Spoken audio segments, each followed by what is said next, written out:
Cette année, ce n'est pas une pile à lire, c'est un ultimatum.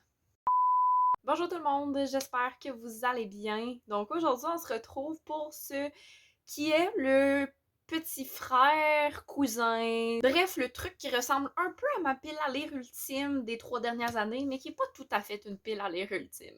Donc si on va reprendre le concept de la pile à lire ultime, eh bien cette année, ce ne seront pas nécessairement des livres que je veux lire, ce sont plutôt des défis que je me donne pour cette fin d'année. Donc bienvenue dans ce que je vais m'amuser à appeler l'Ultimatum 2025. Bon, là j'ai dit qu'on allait réutiliser le concept, mais si jamais vous êtes un peu clueless parce que c'est la première fois que vous voyez cette vidéo passer, et sachez tout simplement que c'est quelque chose qu'a commencé à faire Mamaki en 2022 et que la même année, j'ai décidé de faire. L'idée, en gros, c'est de produire une pile à lire, des livres qu'on va devoir absolument lire avant la fin de l'année, à partir des livres que tu as mis dans ta pile à lire tout au long de l'année. Bon, ça, c'est la version de Mamaki du Conte sous le ciel, hein, by the way. Je pense que je ne l'ai pas encore mentionné. Mais moi, de mon côté, je le faisais plus avec différents aspects. Donc, la première année, je l'ai faite avec des livres qui sautaient d'une pile à l'autre. La deuxième année, je l'ai faite avec... L'année passée, je sais pour sûr que je l'ai faite avec mes achats de l'année que j'avais pas encore lus. Cette année, je vais pas vous mentir, la pile à lire m'inspirait peu. J'avais de la misère à trouver l'intérêt de m'embarquer dans une nouvelle pile à lire, surtout avec le contexte dans lequel je suis en ce moment dans ma vie personnelle. Puis en même temps, je savais pas trop qu'est-ce que je voulais mettre comme conséquence. Bref, on va pas se mentir, j'ai failli pas faire la vidéo, j'ai failli pas me lancer le défi cette année, mais j'ai trouvé une manière de le rendre, encore une fois, à ma sauce, avec des choses que je voulais vraiment faire d'ici la fin de l'année. Là, je me fais juste me donner la porte de le faire à travers ce concept-là, ce gros défi qui est l'Ultimatum 2025. Bien évidemment qu'il y a des défis lecture, mais pas que, vous allez voir. Puis je me suis pas surchargée non plus, là. On a 3 défis à réaliser. Donc sans plus tarder, laissez-moi vous présenter les 10 défis que je dois réaliser avant la fin de 2025 pour réussir à m'éviter une punition supplémentaire. Je sais pas si vous vous en souvenez, mais en début d'année, je me suis donné le défi de finir toutes les sagas dont il me restait un seul tome à lire. Et bien, parmi toutes les sagas qui étaient ciblées, à ce moment-là, j'avais pas encore compté, mais j'avais 6 sagas qui étaient ciblées. Des sagas dont il me restait un seul tome à lire pour la terminer ou la mettre à jour en date du 1er janvier 2025. Parmi ces 6 sagas sélectionnées, il m'en reste une seule à terminer. Donc, c'est mon premier défi. C'est de lire Éveil à Kichike de Louis-Carl Pécassiwi, qui est le dernier livre qu'il me reste à lire pour réussir ce défi-là. Donc, c'est un défi dans un défi. Mais c'est un défi qui demande de la lecture. Éveil à Kichike, c'est pas la première fois que vous le voyez passer ici. Vous l'avez vu passer pas plus tard que dans ma pile à lire de l'automne 2025.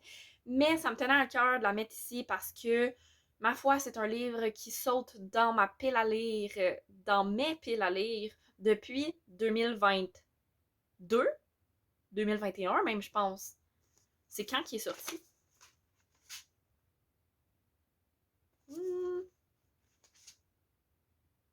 Ok, il est sorti en 2022, donc depuis 2022, parce que je l'ai acheté à sa sortie. Donc là, 3 ans plus tard, je me dis qu'il est vraiment, vraiment temps que je le lise. Surtout que c'est une toute petite duologie, que j'ai tellement aimé le premier tome, que je trouvais l'humour derrière, puis le contexte, puis les enjeux que ça aborde quand même à travers tout ça, tellement intelligent. Bref, j'ai adoré. Donc là, pourquoi je n'ai pas encore lu ça? Telle est la question. Donc, c'est mon défi, mon premier défi que je me lance en cette fin d'année 2025. Ah oui, et rapidement, avant que j'oublie, Kichike, c'est quoi? Eh bien, c'est tout simplement 2 romans par nouvelle dans lesquels on va suivre la trajectoire de plusieurs personnages qui habitent la réserve autochtone de Kichike, qui est une réserve autochtone fictive, soit dit en passant. J'ai bien hâte de le découvrir. On croise les doigts pour que ce soit fait d'ici le 1er janvier 2026. Pour mon deuxième défi, dans ce grand défi, c'est un autre défi lecture et ce sera de lire Poudreuse de Sophie Lalonde-Roux. Donc, pourquoi Poudreuse spécifiquement? Déjà, c'est un livre du prix littéraire des collégiens, et non seulement c'est un livre euh, finaliste du prix littéraire des collégiens, mais c'est surtout le livre gagnant du prix. Donc, j'aimerais bien ça, le lire. Surtout que je l'avais commencé en février, puis que la vie m'a rattrapée, j'ai pas eu le temps de le finir, il a fallu que je la ramène à la bibliothèque. Bon, vous connaissez la chanson avec moi. Mais bref, tout ça pour dire que depuis ce temps-là, j'ai pas eu l'opportunité de le reprendre et j'ai vraiment envie de le lire. J'en vois tellement des beaux commentaires. Je me dis, il a quand même gagné le prix littéraire de collégien. C'est pas rien. Et je suis juste vraiment curieuse. Puis c'est juste 120 pages. Genre, let's go Salomé, là. C'est 120 pages à lire. Je peux me permettre de faire ça quand même. Même si je risque d'être complètement détruite, si j'ai pas fait mes vidéos du prix littéraire des collégiens cette année, encore une fois, au moins, faut que je les ai gagnants. Et là, j'ai pas le résumé du livre sous la main. Donc, je vais tout simplement gentiment mettre l'extrait où j'en parlais dans ma seule vidéo du PLC qui est sortie cette année. Le résumé est pas très long. On va y aller short and sweet, il faut croire. Poudreuse est une histoire poignante de résilience et de quête de sens, celle de Louis-Antoine qui, de Montréal à Gaspé, doit faire face à ses deuils, lutter contre ses dépendances et apprendre à être heureux. Et on n'en sait pas plus. Et finalement, dernier défi que je me lance, s'il y en a un qui risque de m'amener dans ma tombe, c'est bien celui-ci. Faire le montage d'une vidéo tellement longue, mais tellement amusante. Comment vous expliquer le pourquoi du comment ce montage de vidéo se retrouve dans cet ultimatum 2025? En fait, c'est une vidéo que j'ai tournée en mai. J'étais pas seule pour ce tournage. J'étais avec Catherine du compte Instagram Catherine Bouquin. Et malheureusement, elle n'est toujours pas montée. Hein? C'est une vidéo qui... Je veux pas vous spoiler, ok? Elle est à quel sujet cette vidéo. Mais c'est une vidéo qui est... qui demande beaucoup de montage. Vous connaissez mon amour du montage. Autrement dire, qu'il n'existe pas. Je veux pas faire ça tout croche. Je veux qu'elle soit qualitative, cette vidéo, parce que je veux qu'elle représente le plaisir que Catherine et moi avons eu à la tournée.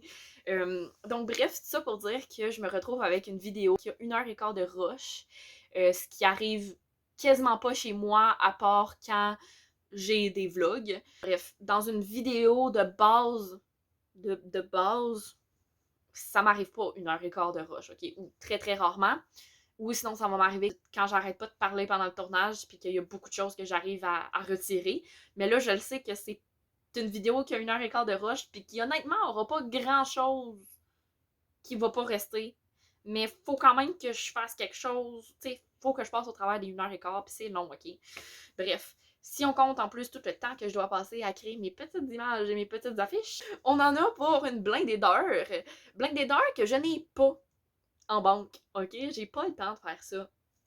Récemment, j'ai quand même compris que pour me simplifier la tâche, ça serait quand même logique que je fasse mon dérochage au début, puis que ensuite, en connaissant les petites images que je dois produire, ben là, pouvoir produire mes petites images et les intégrer par la suite. Mais c'est tellement contre-intuitif parce que c'est pas comme ça que je fonctionne dans mon montage. Je vais devoir me convaincre de fonctionner de cette manière-là parce que ça va rester la manière la plus rapide, à mon avis, de produire cette vidéo-là, considérant que sinon ça va être juste des allers-retours entre 46 applications différentes pour faire 47 choses différentes en même temps et que ça va être juste beaucoup plus long. Déjà que ça va être assez long comme ça. Mais dans tous les cas, j'ai tellement hâte que vous puissiez voir cette vidéo-là et c'est pour ça un peu que je me donne le défi de la monter d'ici la fin de l'année. Tout simplement pour que, au pire, si je suis pas capable de vous la partager cette année, ben qu'elle soit montée puis que début 2026, vous y ayez accès. Donc voilà, c'est ça les 3 défis que je me lance en cette fin d'année 2025. 3 défis que je vais devoir réaliser avant le 1er janvier 2026 minuit pour qualifier cet ultimatum de battu, de réussi, peu importe. Vous comprendrez que si je peux vaincre cet ultimatum, je peux aussi être vaincue par lui. Donc, laissez-moi vous expliquer qu'est-ce qui se passe si jamais je ne réussis pas. On va pas réinventer la roue ici. Tout simplement, il va se passer la même chose que les 3 dernières années avec mes piles à lire ultimes. Je vais me ramasser une punition en pleine tronche. Cette punition-là, je l'ai réfléchie pour qu'elle soit quand même intelligente. Je l'ai réfléchie pour que elle le serve quand même un peu à quelque chose. Donc, oui, ça va être difficile, je le sais, parce que je suis une mood reader à 90 millions de pourcents et que, écoutez, tout peut arriver. Ma punition que je vais vous présenter est pas là pour rien, c'est une punition, quoi. C'est supposé me motiver. Mais en même temps, c'est pas trop souffrant, ça reste des livres que je possède. Oh, spoiler alert, ça concerne des livres. Donc, inévitablement, j'ai quand même un certain quelque chose à l'intérieur de moi qui a envie de les lire. Donc, ma punition, ce sera de lire 3 livres qu'on peut facilement qualifier de reliques de ma bibliothèque. Ces 3 livres-là, je les ai depuis facilement à la fin de mon secondaire, qui commence à remonter. On se rapproche tranquillement des 10 ans de la fin de mon secondaire. En passant, je tiens à préciser qu'il n'y a aucune raison pour laquelle ces livres-là traînent dans ma bibliothèque et sont des reliques, ok? Juste, c'est arrivé. Donc, c'est pour ça que je m'autorise à ce que ce soit un défi, pour obliger ces livres-là à revenir dans mon radar. Je viens de me rendre compte que je vous ai dit qu'il faut que je les lise, là, mais au-delà des lire, ça va être les premières lectures de mon année, ok? Au même titre que c'était le cas avec After, au même titre que c'était le cas avec La Reine des Neiges, et au même titre que ça aurait été le cas de Jamais plus si j'avais pas réussi ma pile à lire l'année passée, ces 3 livres-là seront mes premières lectures de 2026 si je ne réussis pas l'ultimatum. Et là, ben, tout simplement, laissez-moi vous dire c'est quoi ces fameux 3 livres-là. Le premier livre, c'est le premier tome de Mortal Engine. Ouais. Mécanique fatale de Philip Reeve. Donc, ce livre-là, je l'ai acheté au début de mon cégep parce que je pense que le film allait sortir ou venait de sortir. Puis je me suis dit comme « Ah! » Je voyais la bande-annonce, je sais comment ça m'intéresse, je vais aller lire le livre. Je l'ai toujours pas lu, j'ai toujours pas vu le film non plus. Ça se déroule dans un monde post-apocalyptique. Il y a des villes sur roues. Et c'est pas mal ce que j'en sais. Donc voilà, ça c'est le premier livre de cette... c'est ma première relique. La deuxième relique, je vais pas vous mentir, je sais pas c'est quand que je l'ai reçu, mais tout ce que je sais, c'est que je l'ai reçu en cadeau de la part de mon papa, qui me l'a donné là, à quelque part dans mon secondaire. Là. Je devais être mettons au secondaire 3 en montant. Là. Et c'est Le secret de l'inventeur, encore une fois, un premier tome, Rébellion, qui est de Andrea Cremer. Donc, c'est de la science-fiction. Pour être plus précis, c'est une uchronie. Et c'est un peu un univers un peu steampunk et blablabla. Je fais juste vous lire ce qui est écrit, sa 4e de couverture, honnêtement. Quelque chose que je ne connaissais pas avant que mon père me l'offre. Mais j'avoue que je suis quand même curieuse. Je suis comme en train de me rendre compte que ce défi va être ravageur pour ma liste de sagas commencées. Et le 3e livre, encore une fois, c'en est un petit connu sur la chaîne. Un petit connu parce que c'est comme un gros running gag.